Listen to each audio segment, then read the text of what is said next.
А так это Римы Золотовой, это сыночек Римы Золотовой.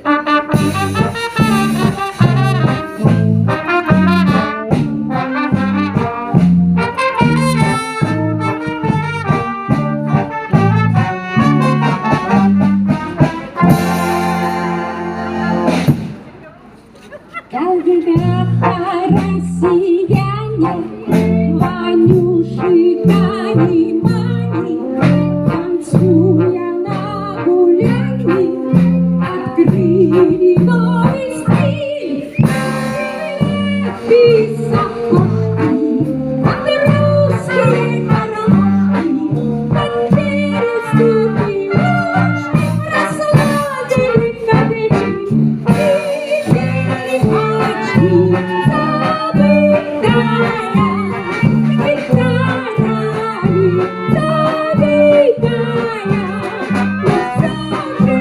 сожжение покорная, жива как гильза горная.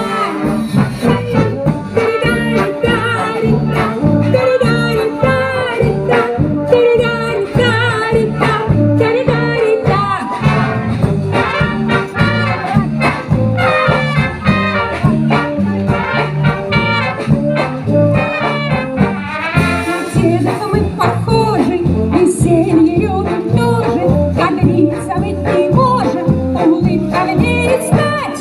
Окончена работа, опять пришла суббота, и нам с тобой кадрилька танцуем.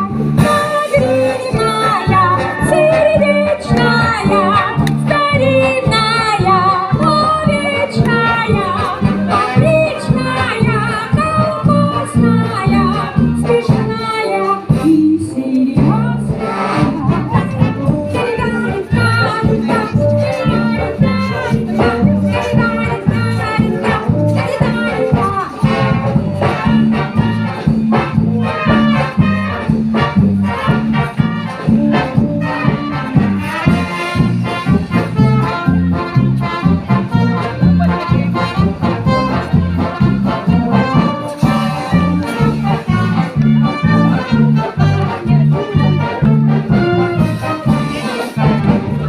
Любимая, сердечная, старинная, но вечная.